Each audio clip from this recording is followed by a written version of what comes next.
Hello, good morning. অনেকদিন পর আপনাদের সাথে আমার দেখা। এই কদিন আমার বাড়ি শিফটিংয়ের জন্য আমি ভীষণ ভীষণ বিজি ছিলাম, সেই জন্য হয়নি। অলমোস্ট শিফট হয়ে গেছে, কালকে আমার বাড়িতে একটা অনুষ্ঠান আছে।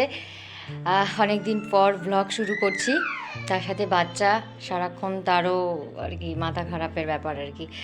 যাই হোক, অনেক দিন পর শুরু করলাম যখন। সকালবেলা ব্রেকফাস্ট অলরেডি হয়ে গেছে। আমি এখন ব্রেকফাস্ট করব রুটি, আর কালকে চিকেন করেছিলাম তো সেটা গ্রেভি দিয়ে অল্প একটু খেয়ে নেব।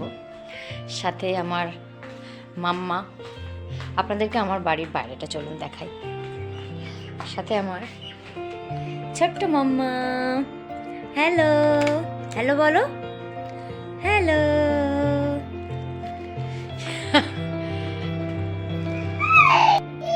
এই হচ্ছে আমার ব্যালকনি, ঘর দিয়ে এই হচ্ছে আমার ব্যালকনি, যেটা আমি পুরোনো বাড়িতে আপনাদের দেখিয়েছি।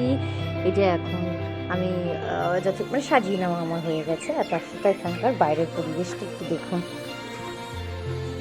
এটা আমার দেরাদুনের, এটা যখন আরও বেলা হয় না তখন আরও পরিষ্কার হয়ে যায়। এটা হচ্ছে অ্যাকচুয়ালি ক্ষেত, এখানে সর্ষে ক্ষেত।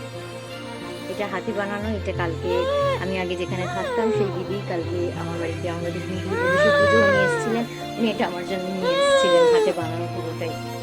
বাকি ঝটপট যা কাজ আছে এগুলো এখন আমি সেরে ফেলবো। বাইরে থেকে দেখুন, দেখাতে প্রচণ্ড রোদ, কতটা দেখাতে পাচ্ছি আমি জানি না।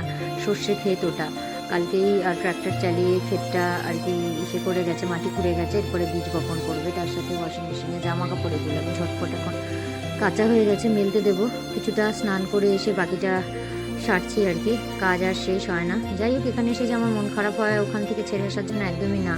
হ্যাঁ, যদি মন খারাপ বলেন, আমার পশুগুলোর জন্য আমার এখনও ভীষণ কষ্ট হয়। ওদের কথা মনে পড়লে আমার চোখে জল আসে। আমি যেদিন ফিরেছি সেদিন ভীষণ কাঁদতে কাঁদতে আমি এখানে আমার এই বাড়িতে আমি এসেছিলাম, কিন্তু আমি ওদের কখনোই যত্ন করতে ভুলি না। আমি সবসময় ওদের দূর থেকে হলেও যত্ন করি। এই দেখুন আমার বদমাইশ বুড়িটা এখানে বদমাইশি করতে ব্যস্ত। আমি এখন ঝটপট আমার বাকি যে বাসনগুলো আছে ওগুলো ধুয়ে ফেলবো। যেটা বলছিলাম, আমার পশুগুলো কিন্তু আমি যত্ন করতে একদম ভুলি না।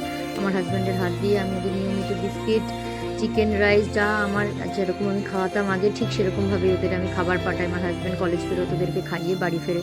চোখে দেখতে পাই না ঠিকই, কিন্তু ওরা আমার সন্তানের মতো। আমি ওদের মঙ্গল কামনা সবসময় করি, ওরা যেন সবসময় খুব ভালো থাকে, সুস্থ থাকে। ওরা আমার মানে হাতে পালন করা ছোট ছোট বাচ্চা, ওরা যেন সবসময় খুব ভালো থাকে, এটাই আমি প্রার্থনা করি ঈশ্বরের কাছে। আর হাজব্যান্ডের হাত দিয়ে আমি খাবার পাঠাতেই থাকি। বাড়ির কাজটা মিটে গেলে আমি ওদেরকে দেখতে যাব। অনেকদিন হয়েছে আমি ওদের মুখগুলো দেখি না। যাই হোক, এসব ইমোশনাল কথা এখন বলে আর লাভ নেই। এখন আস্তে আস্তে চেষ্টা করবো ব্লগগুলো দেওয়ার, কারণ কাজে এত আমি ভীষণ ব্যস্ত ছিলাম, মানে এত শরীর ভেঙে পড়তো যে আর ইচ্ছা করতো না ক্যামেরা উঠে কারোর সাথে কথা বলি বা নিজে কথা বলি। অনেকটাই গ্যাপ হয়ে গেছে। এখন এই গ্যাপগুলো ছেড়ে মানে পূরণ করার চেষ্টা করবো আর কি, কাজগুলো ঝটপট ঝটপট করে ফেলি। যাই হোক, এরপর দুপুরে খাবারও বসাবো মাম্মাকে নিয়ে। সারাদিন কীভাবে যে কেটে যায় আমি নিজেও জানি না।